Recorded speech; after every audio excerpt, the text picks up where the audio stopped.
Warren Buffett had risk 60 years ago. It doesn't seem like risk now because he's 90 something. But Yeah. the point is, like, now if he quit or threw in the towel, he'd be giving up his identity and probably what keeps him alive, because it ain't his dietary habits of Mountain Dews, Cokes, and McDonald's. His It's his risk, using his his risk is brain the to his run. risk is the bathtub now. That's probably more risky than anything he's investing in, is falling and breaking a hip in the bathtub. You're listening to Let Me Speak to a Manager with Frank Cava and Ian Mathews. What a crock of shit. Yeah, that was hot mic, Sam. You can't say God on the air. Don't worry, nobody's listening anyway. Do it live! I'll write it and we'll do it live! Frankie. Ian, you non-recording, non-Outlook using son of a bitch. How are you? I'm awesome, man. I'm awesome. You got that, I think your button-down shirt's a little lower than normal today. You're really, really trying to show it off. You're really looking extra Italian today. That's extra Italian. Look at this thing. It's a choker. It's like You can't breathe. Try to breathe on my podcast. I'm pretty positive cotton just doesn't have the same qualities it's had for the last several hundred years. All these shirts just keep getting smaller. I understand. Every time I'm in my closet, I'm like, what's going on with cotton? I had to put a suit on the other day. I haven't worn a suit, Frankie, in like 3 years. I had to put a suit on the other day, and I'm like, Jenny, did you take this to the what dry cleaner did you go to? It shrunk. She's like, I don't think it shrunk. You might have got a little last larger. time I saw Ian in a quasi 2022 suit, I was like, oh, bro, you got to cut there. That spot between your ass and your balls. He's like, yeah, put on a couple pounds. Might have ripped the crotch out of this thing.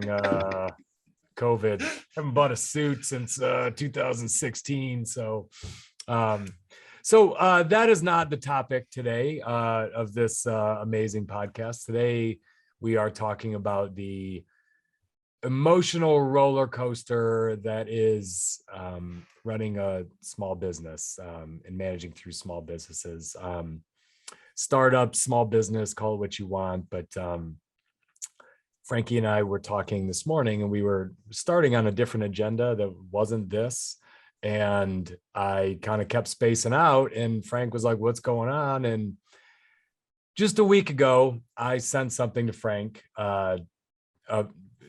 regarding our sales progress for Keep. So let me interrupt. So dear listener, what Ian spends a lot of his time on right now, he's talked about this before. He worked with a gentleman named David on a company called CodeGuard that they've sold, that we've talked about in our back episodes. And Ian convinced me and a bunch of other people to invest into this startup that's kind of like a Ring for a car, right? It's a car alarm, but it does a lot of the same things. And it's very exciting. And what like happens when you're in Ian's world is he's in it every day, talking about it, working on it. They're on team huddles and team scrums and all these things. He's in it every day. So like out of the blue, I'll get a text from me and like, how cool is this? And it's like sales are spiking and we got advertising dollars down. Like all the metrics are going either up in the right direction or down in the right direction. Everything's really good. And then this morning, it was the opposite of that. Like Ian was not excited. He's dealing with a real problem. There's, COVID is going on around the world. China's shutting down again. There's supply chain problems. America doesn't manufacture anything. So you have to get this stuff from overseas. I'm dealing with something similar. I need windows and I can't get them. And I'm afraid that it's going to be delayed even further because they're coming from overseas and it's just harder. So it's like one of these things where there's all this euphoria around business ownership, but business ownership actually is very hard. People talk about the private planes or the cars or the private schools for the kids, but they never talk about this is the hard shit to deal with. And then when I started asking Ian, like, what's going on? He's like, listen to this. Well, it's just different every day. It literally a few days ago, I sent to Frank. He's an investor, so he's interested to know. Frank put a large sum of money into this, that not quite what I did. But he put enough in. Thanks for pointing that out. Well, you're not involved in it every day. Why would you? It's like, Correct. You have a lot more in Cava companies than I do too. We're both stressed about it, but there's multiple stresses. There's my own personal capital, and then there's my reputation. I got a lot of my friends into this deal. Over $2 million worth of friends' capital is in Keep, which is our tech startup. So I just sent him our sales run rate, which is really encouraging. So I am, as Frank said, yes, I am deep. I am absolutely knee deep in marketing for Keep. So I'm talking about, I'm responding to every knucklehead who comments on a Facebook, TikTok, Instagram, YouTube, anything they write, I am responding to. People that go to our website and email questions about the product, trolls that just want to make fun of the product. I am the steward of our brand because we're small. Like I have a little team that I'm starting to build up a little, and we'll get into that in a minute. But right now I'm very controlling of our brand and very controlling of our sales and marketing because it's important to get it up. So we've gone from, in January, we were maybe getting a sale every other day to, I had just shown Frank an incredible bar chart showing, that we had gone to February, it was a sale a day. March, it was 2 sales a day. We're at 3.25 sales a day average so far in April. Best revenue month. We're going to do $20,000 in revenue. We had a $3,000 revenue day. And this is all coming from marketing that is being done on Instagram, Facebook, those things. And our cost per sale just keeps going down. At first it was 300, then 200, then 150. Now we're getting every new sale acquired for about $100. And this is a $200 device. So I had a lot of exciting things to show Frankie, and, he gets excited just like if something good happens in our real estate deals. I'm a passive investor or someone who helps him raise money. He likes to share good information with me. So that was 2 days ago. This morning, I'm dragging my ass into the Zoom call, feeling bad for myself because we just learned, if you haven't been reading the newspaper, there's a supply chain problem going on right now.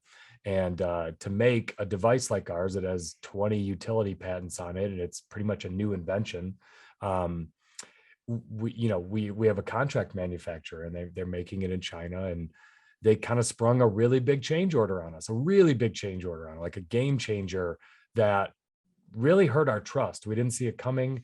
And we have all these customers, several hundred now that pre-ordered with us, gave us $200 going back as far as December, that are expecting us to send them a device in July. And so we're not sure if we can use the same contract manufacturer. And in addition, the other one that we've worked with in the past, we're now kind of scrambling and talking to them about it. Well, long story short, what was a bill of material of, $150 to sell these $200 that we were going to grind down to, hopefully $80 at some point, is now probably going to cost us somewhere north of $1,000. And most of that is in the circuit board. And that's circuit boards, chips. That's the reason why you can't get a car in a lot right now. That's why you can go to 5 dealers and see 5 cars of inventory. So if companies like General Motors and Ford and Toyota can't get circuitry and chips to sell vehicles, if they don't have the pull, what kind of pull do we have as a little startup that's going through it? And so I am now, I'm talking with my partner in this deal and having some pretty tough conversations of, do we still ship to the customers who pre-ordered? And that's going to cost us several $100,000.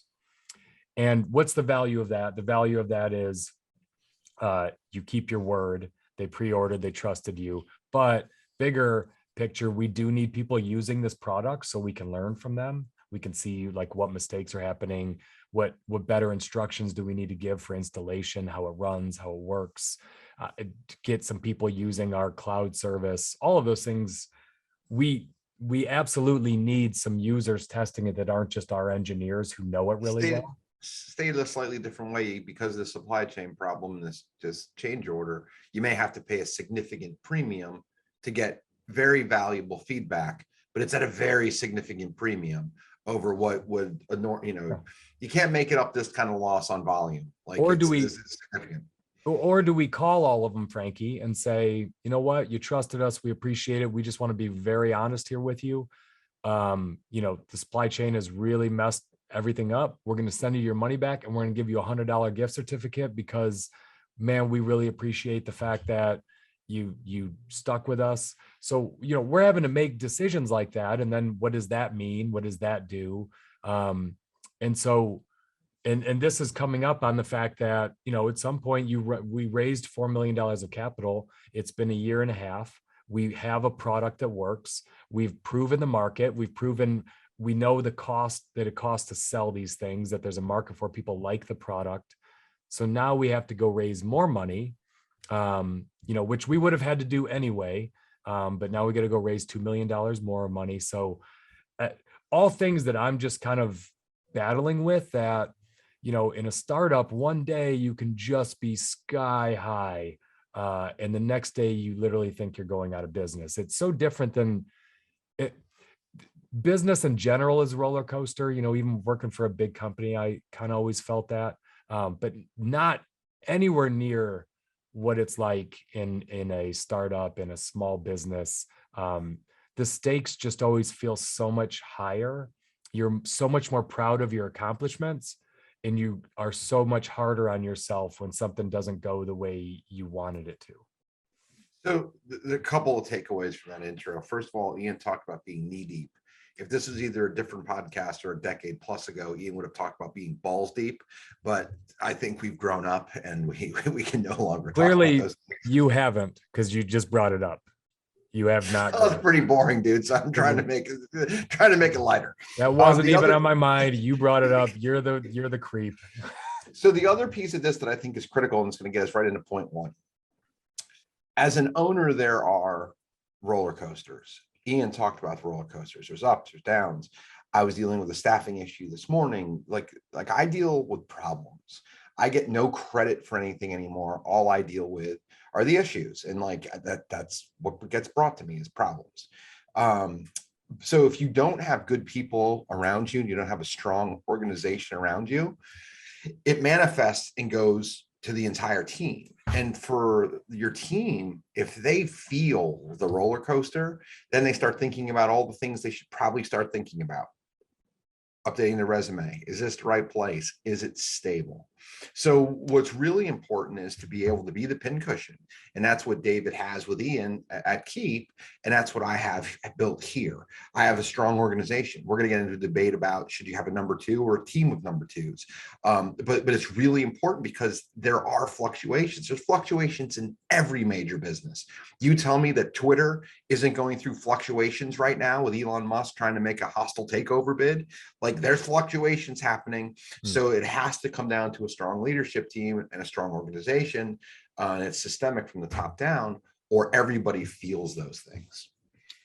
So I think we're going to talk about a few things of how do small business owners sleep at night. And I think that's a good segue into number one, you have to have a good organization. I've been a part of startups where I'm just a freelancer, and I've been part of startups where I'm a part of a team and I'm an investor and an executive. And I can tell you it's a lot more fun on the latter when there's an organization. And when I say organization, I mean, it's not the same, in my opinion, as a big company where you just have these big bureaucratic org charts. But I think a defined hierarchy, to me, I think what's important is you have people who are good enough that you can trust them and give them autonomy in specific areas. People that you just know you're going to make the right decision. People making decisions in their respective areas. So for us at Keep with this tech startup, David's got his hands in everything. His reputation is on the line with this company. He, like me, has also raised a lot of money from friends and family to go into this. He's right there in Atlanta with all the engineers every day. But we have a guy, Jonathan, he's our chief technology officer, CTO, and he makes a lot of decisions and he's incredibly bright. He's great with our engineering team. He keeps things moving along so that when David needs to get really involved for a while in, I don't know, call it capital raising, call it marketing, if he has to get really involved in something related to patents, Jonathan's controlling things. He trusts him to make decisions and move things along. And it's the same with me. I mean, largely, David and I talk multiple times a week about what I'm doing in sales and marketing, but I have an agency that I work with. I'm constantly tweaking, testing, doing different things, but I'm a little bit siloed from what he's doing on the engineering side. And I think we'll get into that in a second, just on focuses. But I think that helps relieve your stress, knowing there's someone I trust. So Jonathan, I'll bring that up again. Jonathan is the CTO. Jonathan worked at CodeGuard with David for, almost a decade. He really trusts him. He's known him for a long time. I really trust Jonathan. He's smart, strong guy, perfect guy for that role. David and I have worked together for 20 years. Committed. He's rowing in the same direction as you. Bought in. He owns equity in the company, invested his own capital. He's in with us. Like he's ride or die. We are going to keep work. And I'm the same. I'm there with David. I've been there with him forever. He kind of knows I'm not going to make decisions that are not in the best interest of shareholders, because those shareholders happen to be people I sold to. Do you know what I mean? Like, I really care about shareholders. I know their names just like he does. So what I come to on this is a few things. So I'm a big part of a mastermind group.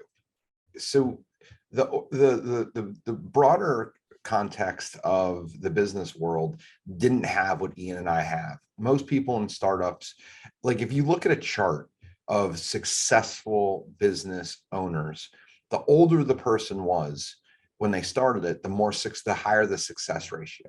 So people that start businesses in their 50s are more successful than people in their 20s and 30s and 40s. It starts to tail off around in the 50s, but 50s, 40s are significantly more successful long-term than people that started in their 30s and 40s. And it picks back up again late 80s and mid 90s too, right?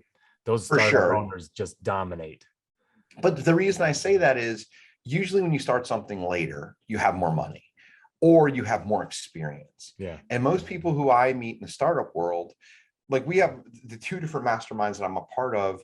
We've got a group of people who are at the higher level, who are in the average age probably 40, 45. And the average of the smaller group, the group that does less deals a year, is in the high 20s. The people in their high 20s, almost nobody in that group has corporate experience. They just got out and started it.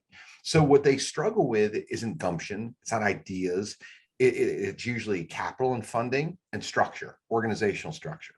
And if you don't have the organizational structure that Ian and I have, or you haven't gone, the corporate route first, people really struggle with this. And when I'm in a mastermind, what I look around and I see people worrying about CEO level people worrying about things like email.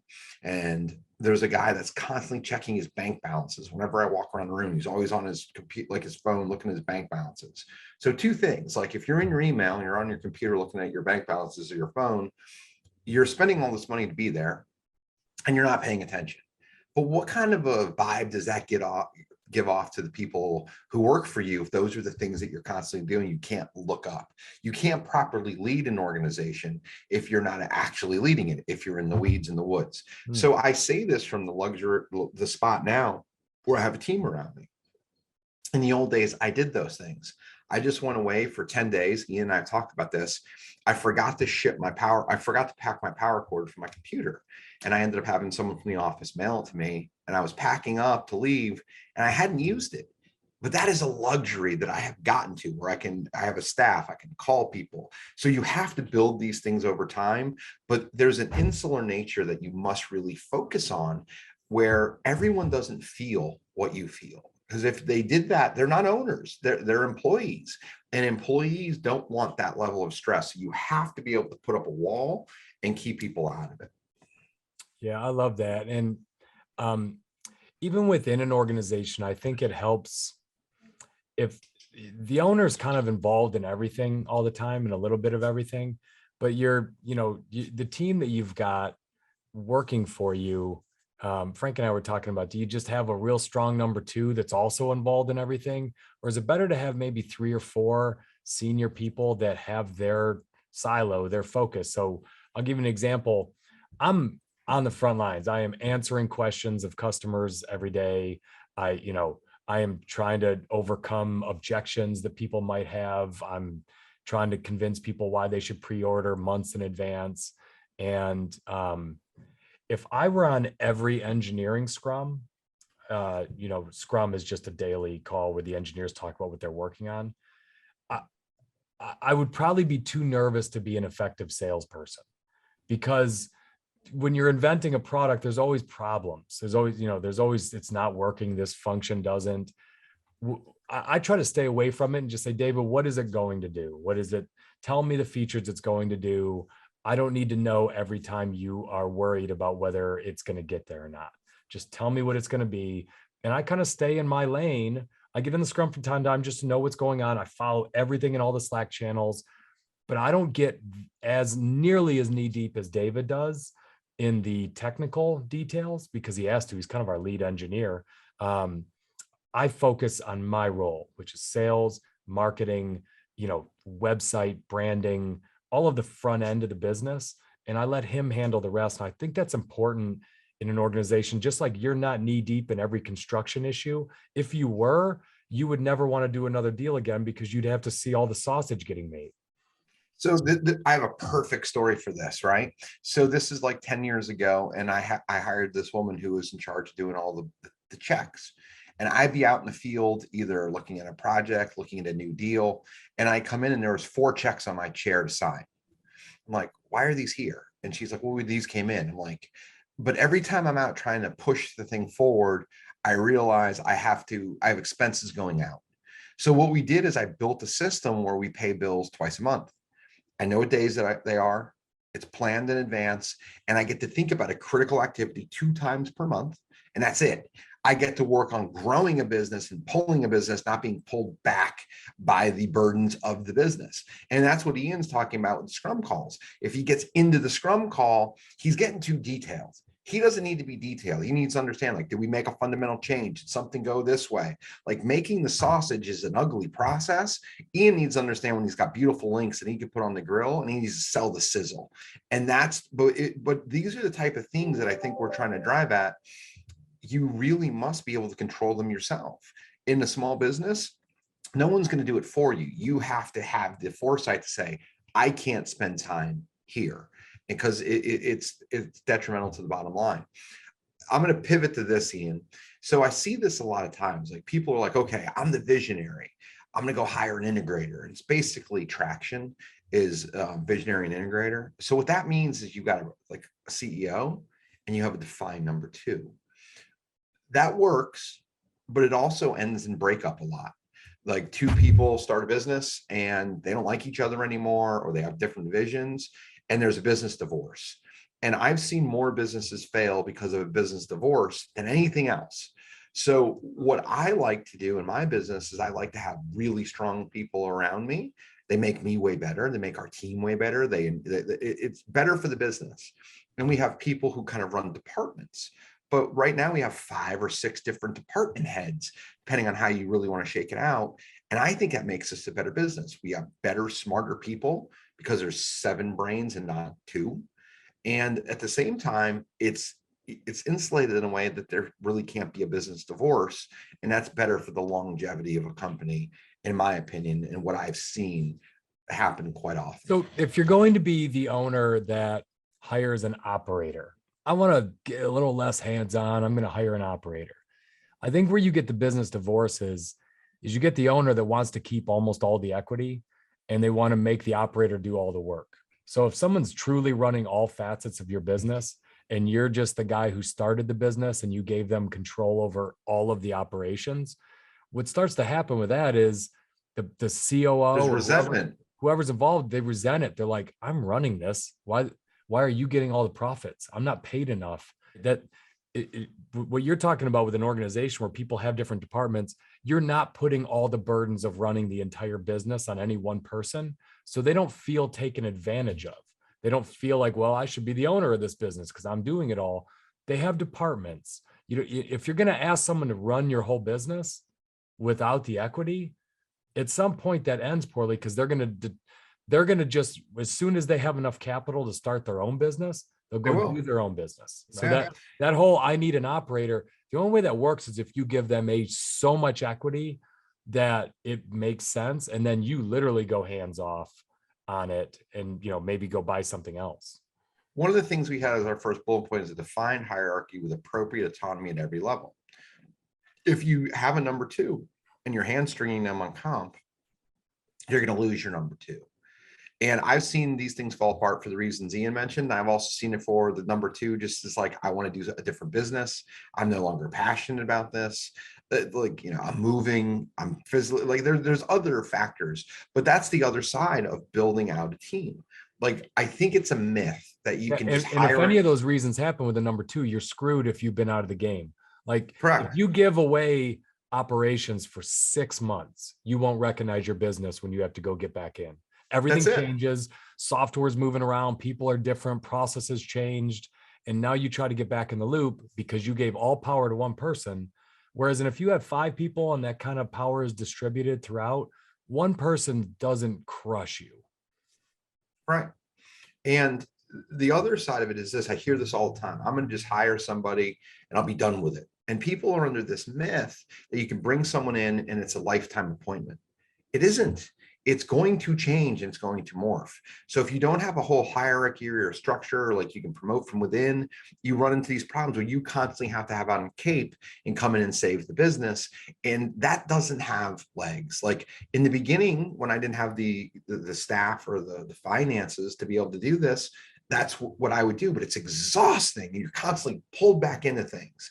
But that's the difference with where Ian is with Keep and where we've gotten to in our business is now we have good, strong people around us who make good decisions. And we start to have like, a staff where we can fill in we can promote people from within.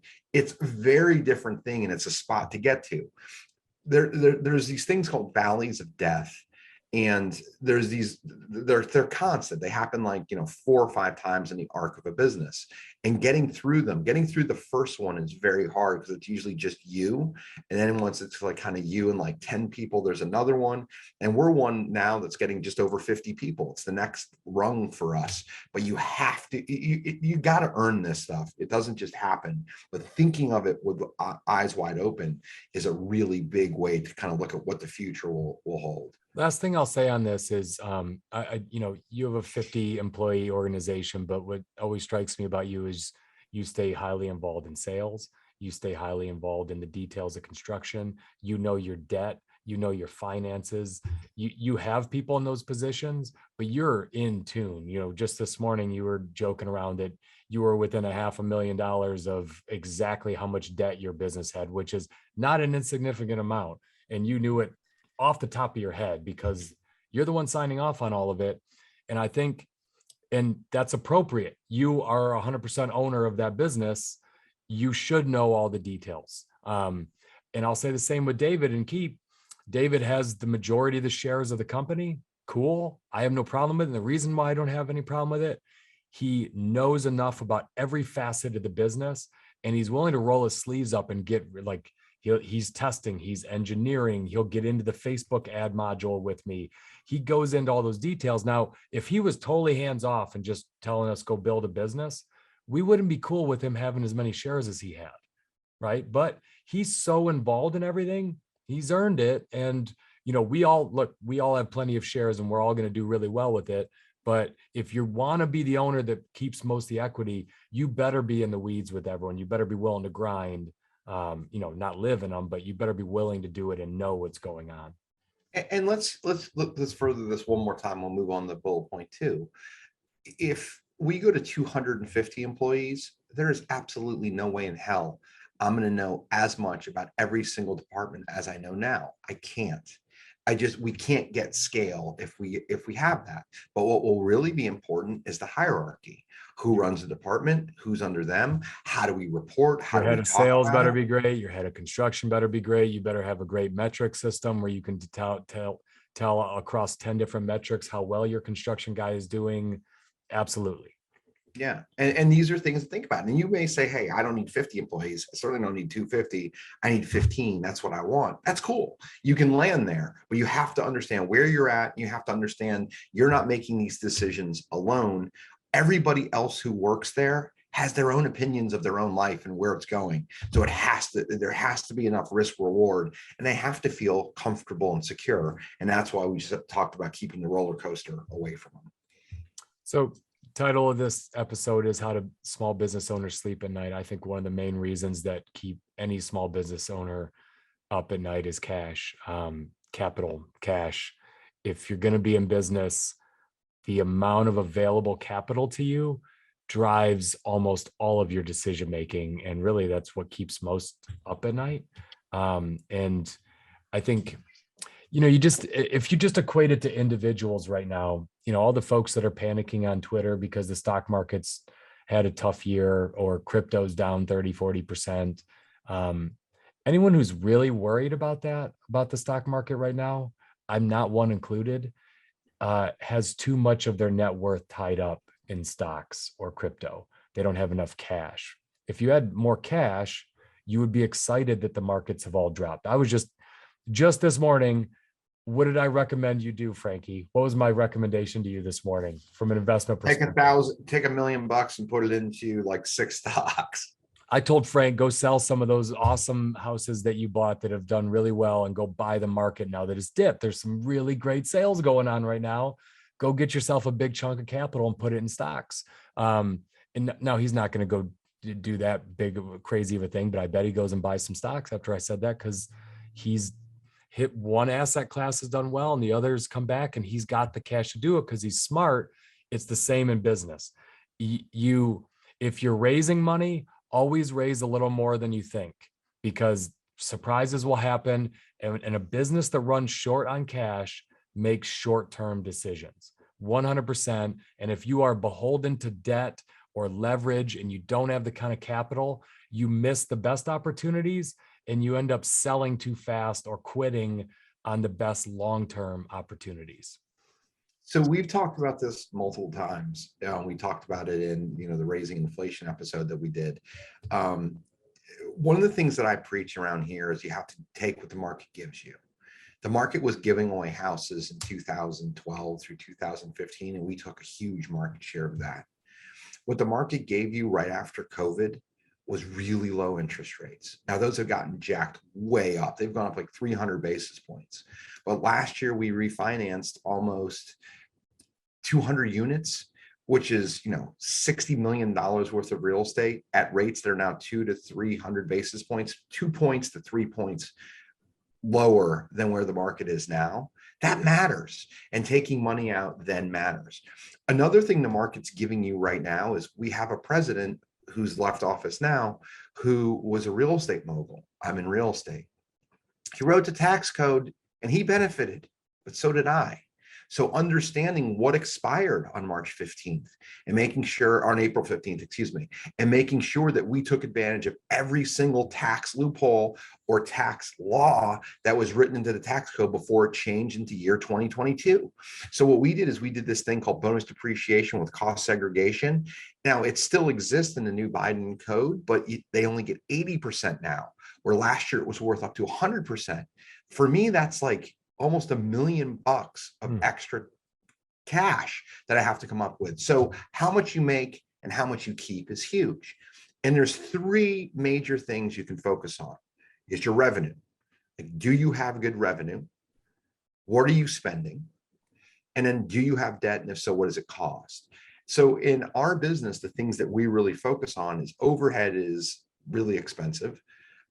We have good people, we get a good return on that, but you have to pay attention to it. We have to look at where are we spending other dollars, and then we have to look at what's the cost of debt. Now, most of our debt is secured with real estate where we collect rent, and it makes a ton of sense, but these are things you constantly have to measure, or you are going to run out of cash. And people in the real estate business, you hear the term, you're cash poor, because whenever you see a good deal, you go out and buy it, it requires cash. So these are things that you must pay attention to. So,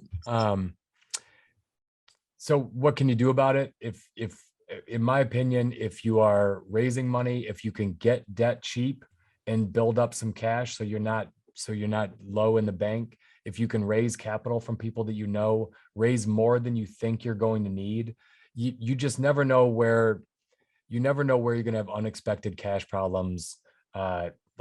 Like I started this call with, where we got a significant change order from our contract manufacturer. You have to have enough capital to withstand that and continue to run your business. And I love something you just said. You have to be confident that you can consistently generate revenue at a decent cost. Yeah. You have to know, where do I find my leads? How do I acquire them? Know your numbers, because if you can consistently bring revenue in, where it's not just big projects, big chunk here, big chunk there, go a couple months without it, that's a business owner that's not sleeping, when you don't have a consistent lead gen and revenue coming in to pay those bills. So our next bullet point is you have a well-defined North Star. And Ian usually introduces the topics, but I'm going to do it on this one for this reason. I know my North Star. My North Star is in Richmond, Virginia, and in Virginia Beach. I can find inventory, single-family home inventory, cheaper than you. And I can do it because I've been doing it for 15 years. I spend more money. I know all the right places to do it, and I can find it. So what I need to understand is, where is the market? And I need to understand what's a discount. And then I have to be able to connect the dots. Like Ian will call me up and say, hey, the stock market's on sale. I, by and large, don't know that. Like I've heard, now people are texting me like the market's going to hell, but I don't track it day over day. But what I can also tell you is I know the prices of real estate. I know it's moved. I know real estate's probably flat to maybe down to about 3% in the past 60 days.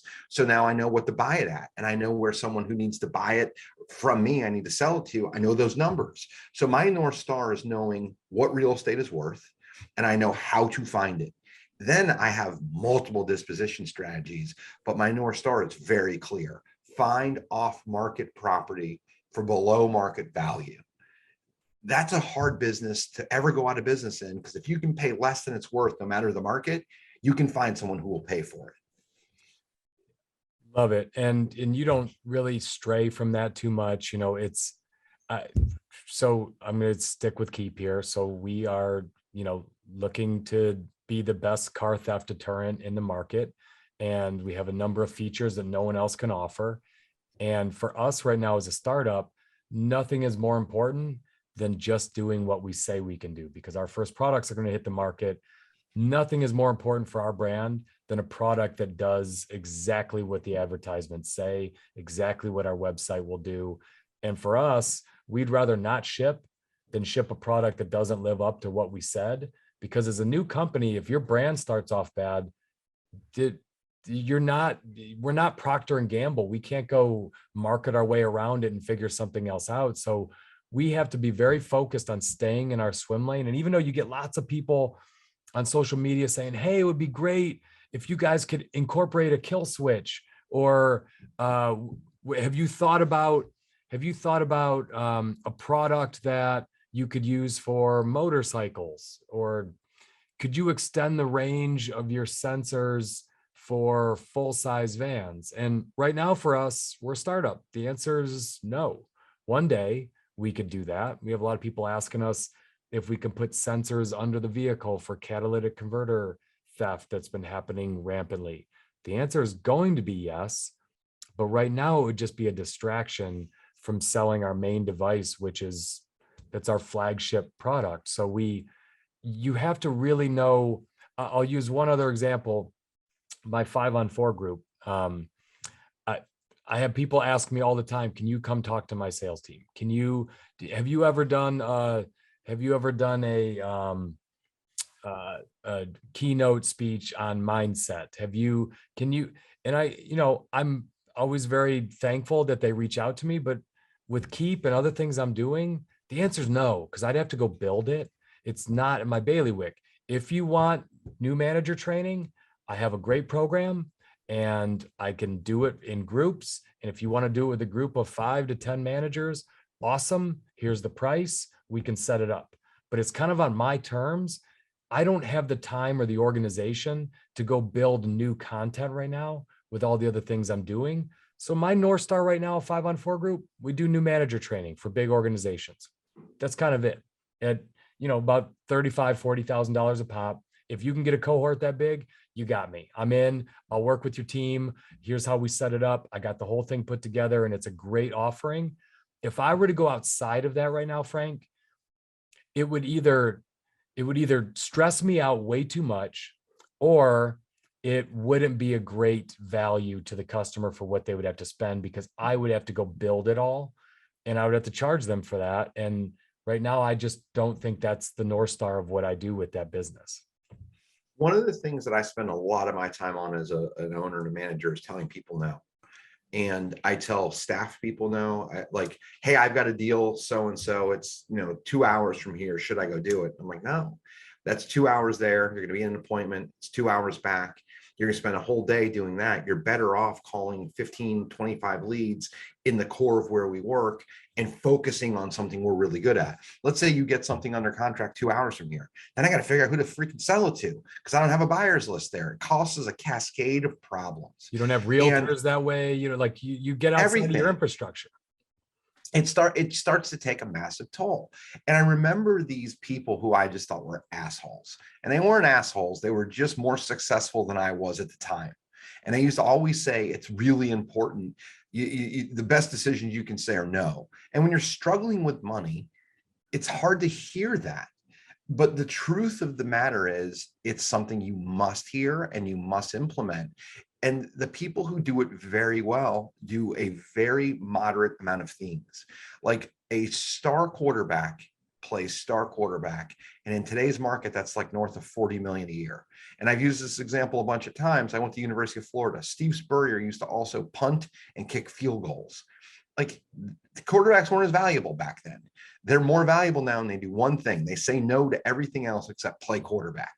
In your business, you have to pick and choose these things. Now, you have to be mindful as a new business. You may have the wrong business plan. And you might say, no, I'm going to say no to this. I'm going to say no to this. I'm going to say no to this. And you realize my business might be better off there than here. That's adapting. And that's moving to a different market. So don't be completely shut off to that. But at the same time, you have to know where you are and what you're doing. If there is time to make a pivot, for sure. Like Ian showed me, like the second and third iterations of Keep. They're really cool. Like, I'm like, that one's awesome, but it's not where we're starting, because we got to start with the first one. We got to make sure it works. We have enough technology. It's not a bad idea. It's still the right idea to bring to market. But then there's iterations. There's second products. There was the iPhone before there was the iPad. Excuse me, there was the iPod before the iPad and the iPhone. These things are iterative, but they knew what they were doing and they followed a line. Yep. Show success in one before you branch off to the next. So we've sort of talked about cash a little bit, but I think another thing that a great owner knows is just how to manage that cash flow. And there's really four things that we talked about in leading up to this. One, do I know the cost to acquire a customer? So for Frank, he absolutely knows that in depth. He knows exactly how much he spends on his postcards, on his TV ads, on his internet ads. He knows what each of those should be driving from a lead, what those leads turn into. And I think any business owner needs to really understand that more than anything. What does it cost me to go acquire a new customer? Yep. So what you'll do in the beginning, because you're going to be small, is you're going to have to do this a little bit with gut. And what I mean is, you still need to track it, but you're not going to be able to track it nearly as well as I can track it with 10 people responsible for tracking it. But as long as you know, hey, I'm spending money here and it's working for these reasons, or this is about what I get back. But I'll show you, even when I was using gut, what happened. We were sending postcards to 50 something, I think it was 55 zip codes. And I realized 90% of our earnings came from 13. But I did that for years. So we were still profitable. What I did was I cut 40 zip codes. I cost us no business, and I saved a ton of money. And then what I did with that savings is I reinvested into television. So like, these are little things that you can do and you can track. And it's very hard to do it when you start, because basically I'm sending out pieces, I'm making enough money to pay the bills is the first kind of metric. But then you have to very quickly just look at, like, from a macro, does it work? Is it bringing us people? Does it just feel good? I'll give an example. I'll turn it back over to Ian. Like, a lot of times people will spend money on branding. Branding is not marketing. Branding is Coca-Cola sponsoring the Olympics. Branding in my business is we buy ugly houses with the caveman by the highway. Those don't work for the ugly houses guys. Now for Coca-Cola, because they're Coca-Cola, it works.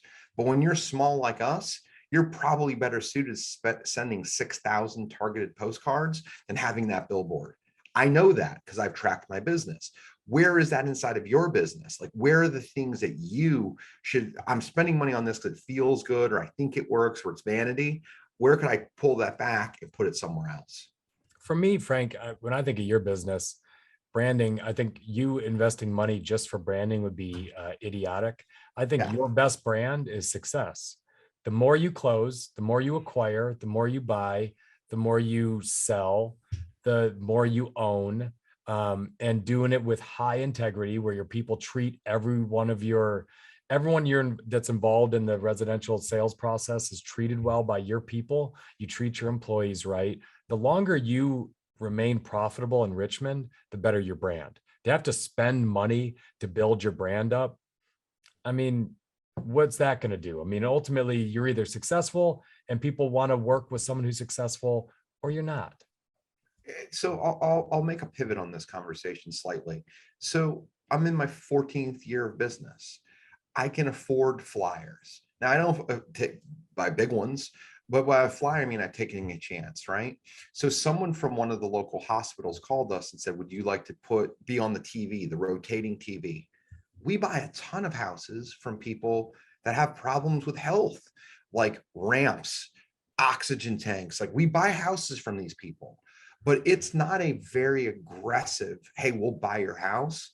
We have that at the bottom, but we talk about community service. We talk about houses that we flipped. We talk about other things we're doing with, we can solve problems with a house. But it's basically a branding piece, because at some point, people with health problems typically tend to sell the real estate they have. But it's a very different, but it's still a very targeted approach. But the whole thing here is drivers of profit. It's a couple of grand a year. Does it work? Number one, it fits with us. It fits with our brand. It has integrity, which I think is important. And then the other thing it has that I really like is it's just the right message. But it's a small investment, but I know where my core drivers are. Like, that's probably going to be about 1% of my total annual budget on marketing. Like, I can afford that chance because I know the other stuff very well. I'm gonna, before we move on to the next agenda point, without belaboring all the financial stuff, I love something you said about the 55 zip codes and really looking at it. So we were running Instagram, Facebook ads, thousands of dollars a week, looking to acquire customers. And when we really started to drive our, all right, Cleveland. All right, Cleveland. Hey, what's up, Detroit? When we really started to drive our costs down is when we started to get into these geo campaigns where you really get into a zip code. And what drove it for me is I was just noticing, because I track every sale that comes in, and I was tracking the addresses, and it was like, man, we are killing it in Texas and California. We just were. And so same kind of story, more than 50% of our sales were coming from those two states. So it was like, let's hone in on specific cities and call them out. So, hey, Dallas, hey, San Antonio, hey, San Jose, hey, San Francisco, hey, LA, and really call them out and drive them in and measure each one. And it's been fun to really, every week, I have a marketing group that I work with. We get on and we go through every one of our ads, and we look at our cost to get a link click, cost to initiate a checkout, how many abandonments we got, how many sales are coming from each city. And it's fun. It's like, look, Milwaukee has slowed down. We're going to turn that off this week. Let's try Austin, Texas. Let's try a neighboring city let's go to Oakland and San Jose, since San Francisco has been so hot. And you know what? Let's try Seattle, Portland. We just every week, we keep narrowing in. And when those spike, great. If they tested it and it didn't work, fine, turn it back off. But every week we're looking at how do we drive that cost to acquire a new customer down a little bit.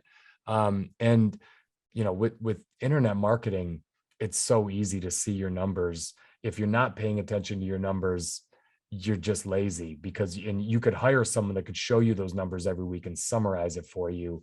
It's not that hard to do, but that helps me sleep at night, because marketing, a lot of times, in advertising, Frank, it's really hard to lock down where are my sales coming from if you're advertising everywhere. The beauty of internet marketing is, you can go literally directly tie it to a specific ad in a specific campaign to a sale. The four things we have are cost to acquire a customer, cost of goods sold, payroll, including your contractors, and your costs of capital. So those are 4 things you must know. And your business might be slightly different. But what Ian's talking about is with the advent of the internet and all the tracking mechanisms, like it's pretty easy to track your Google spend. It's pretty, you can see your clicks, you can see your pass-through rates. So these are things that you can very easily track. And again, kind of the body of work, like, all right, I know I'm spending this, I know I have this much coming in, like that's important. And to get inertia, whatever you spend, you need to make a lot more than. And I'll give you a couple rules of thumb in my business. On the low side, it's 4 to 1. So like if I spend $1 on marketing and advertising, I need to make about $4 back. Now, and you're like, well, that's incredible. You're working on a 75% profit margin. Well, not really, because then I got staff, and then I've got acquisition costs, and there's a lot of other things. Yeah, big like you can run you can run an 8 to a 15% profit margin business if you can hit roughly 4 to 1. But you take that to 5 to 1 or 6 to 1 or 7 to 1. And then what happens is it doesn't go up. It doesn't go up. It has an exponential growth curve because those are the things. You're spending the same money, but you're getting a better return on it. And that comes down to kind of a lot we talked about first, your org structure and your management and your efficiencies. Yeah. And again, our business a little bit different. So, for Frank to acquire a new customer, to get a new sale, as that scales up, he has to scale staff with it.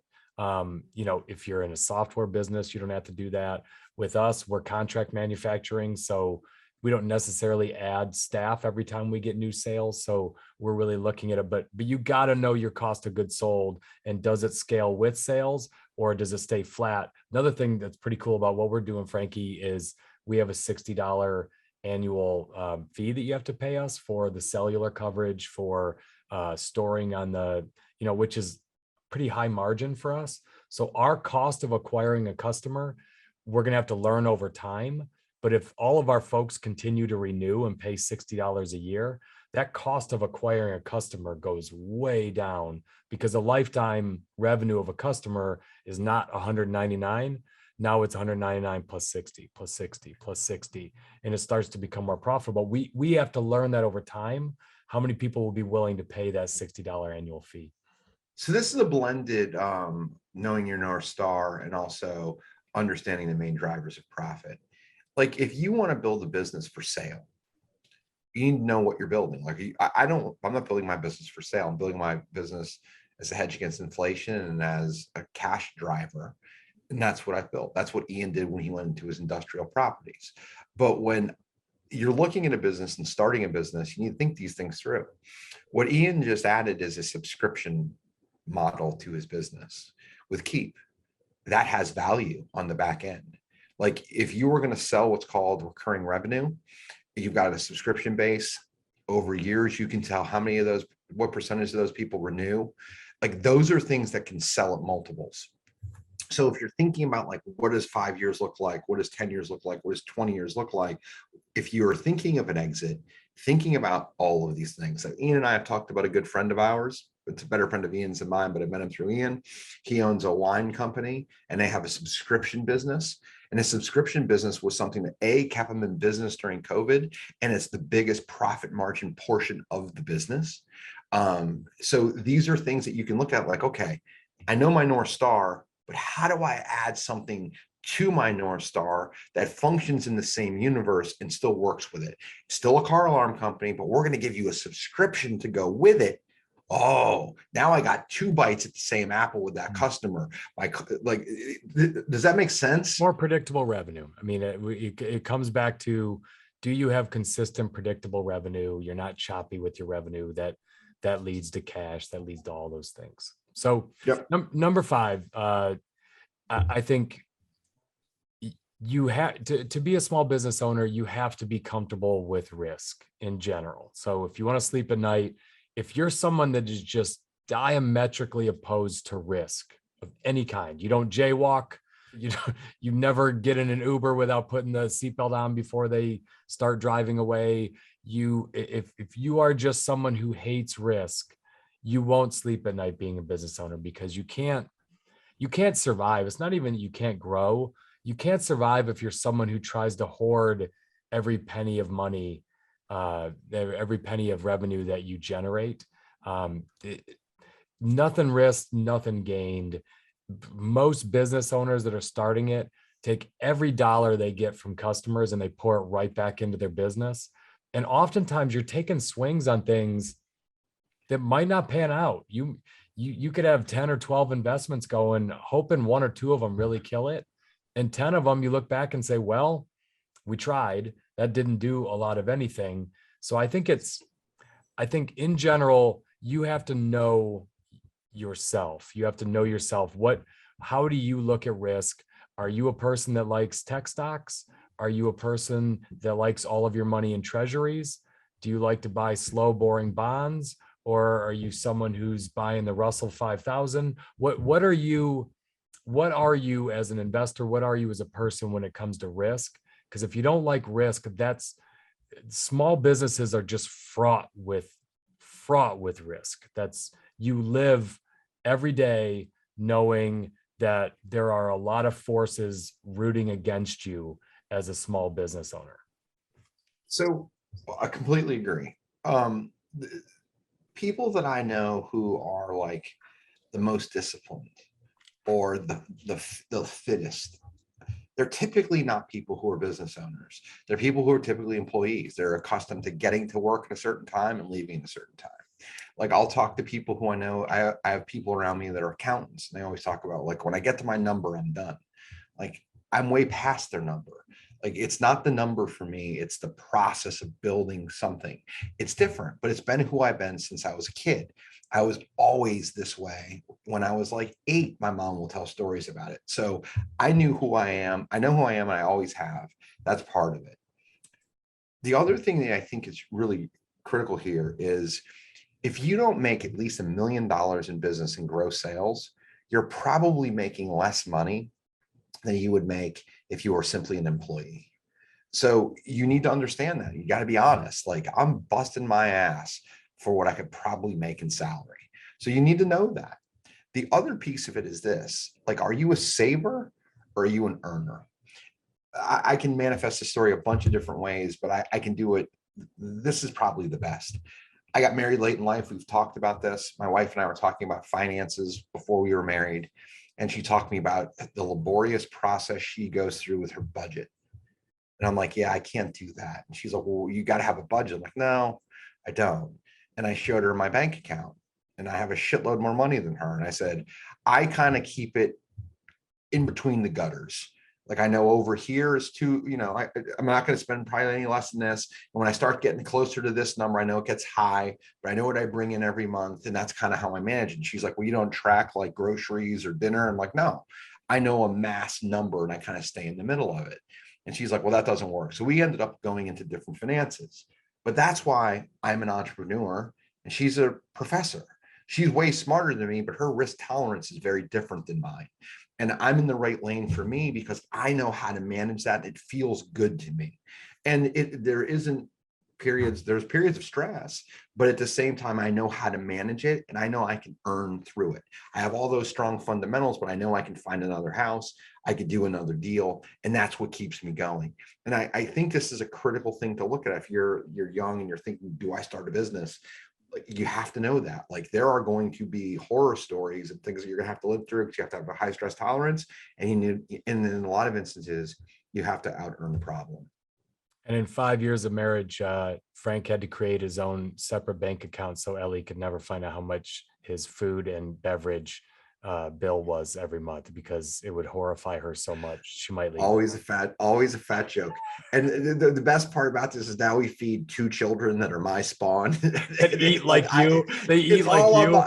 Yeah, like we bought 2 pounds of fish last night, and my 1-year-old just like ate it all. Max just destroyed it. That's hilarious. Max barely touched it, man. He literally ate like 8 ounces of fish. Oh my God. I love something you said though. I think this is important. A lot of people, it seems sexy to be a small business owner and you hear, wow, $1 million in sales. $1 million in sales in almost any small business might make you clear 100 to 150 grand.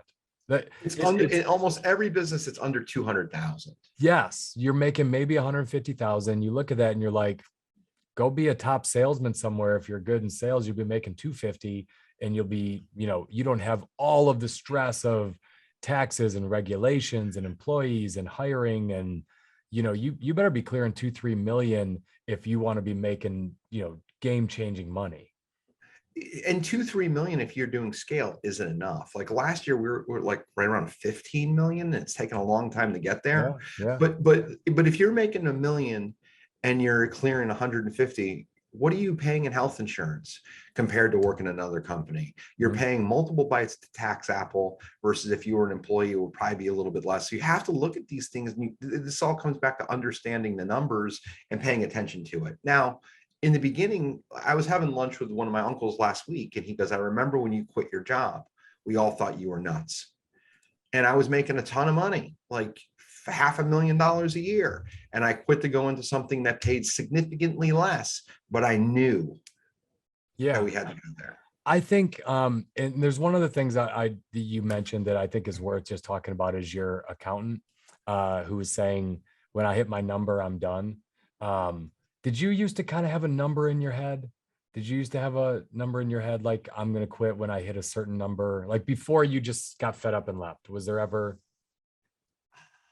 I don't remember actually having a number. Did you? I kind of did. And here's the crazy thing about people that say they have a number, because I was one of them. I always had a number. I'm not going to say what it was, but one day I looked up at my company and I looked at my stock options and I had triple my number and I was still there. And it was like, I'd look in the mirror and be like, you're full of shit. You don't have a number. You're too scared to go start something. That's what's going on here. Because, justifying, well, inflation, that number probably wasn't right. And I kept running all these calculators, and really what it was coming down to is I didn't have the guts to just go right away. So, for me, the people that say they have a number, maybe they never will. But I think all of these are things. Let's before we wrap, I want to say this about a number. Sometimes a number comes from the fact that you don't understand what you're capable of and you think you have this. Like, I've surpassed what I thought. Like, I have a friend of mine who reminds me of, like, I wanted to get to 10 million in property. We're way past that. But let's keep going, because I like all the other stuff that we talked about above.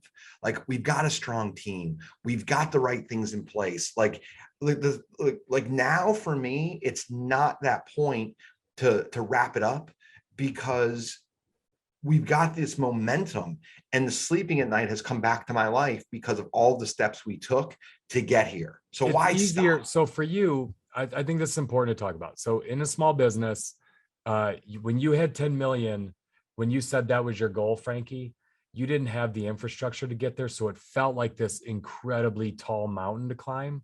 But the next 10 million is a lot easier, because you had infrastructure, you had people, you had a network, you had resources, you had knowledge of how to go get that 10 million.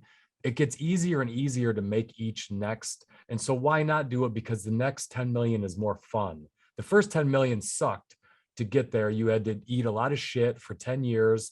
You had to live as cheap as you could. But then once you got there, the next 10 million was a lot easier. And the next 10 million gets easier from that. So why would you just quit at that point, when you put all that time and effort into building up this infrastructure that could go generate 10 million quick? If you've got the right organization and people around you, you focus on your cash burn and you understand how much you're keeping versus what you're spending. If you have a well-defined North Star, you understand the main drivers in your business, and you understand the risks that are inherent to it, and you get to a certain point, then it becomes real comfort. It's no longer all these things that keep you up at night. It becomes your identity. And I'm not giving up my identity. Warren Buffett had risk 60 years ago. It doesn't seem like risk now, because he's 90 something. But the point is, like, now if he quit or threw in the towel, he'd be giving up his identity and probably what keeps him alive, because it ain't his dietary habits of Mountain Dews, Cokes, and McDonald's. His risk is the bathtub now. That's probably more risky than anything he's investing in, is falling and breaking a hip in the bathtub. But that's it. So, like, if you're committed to this journey, you're going to have some sleepless nights. You don't take care of the 5 or 6 things we talked about. But at the same time, once you get to it, it becomes just part of you, and you push through it. Yep, I think that's it. So if you're, look, if you're a small business owner, hopefully a few of these things get you thinking a little bit about doing things different. If you're thinking of being a small business owner, I hope we didn't scare you away from it, because the truth is it's the most rewarding thing you can do in business. It is when you go generate $1 of your own money that you went and started that would have never been generated without the help of a company or an existing brand. There are few things more exciting than getting those first sales and watching them grow because of your ideas, because of your initiative, because of your risk, your capital invested. I would not change it for anything. I've sold a lot in my life for other companies. All of it pales in comparison to going in and go building a business on your own. So, you can definitely sleep at night. You have to put some things in place, and you're going to have some sleepless nights at first, but it definitely gets easier and easier. And that's about all I got, Frankie. And I think we did a nice job here today. We did it timely, which was really important to both of us. 100% important to both of us. Frankie, it was absolutely a pleasure to see you. I hope you sleep wonderfully tonight. Thanks, buddy. See you, brother. Take care.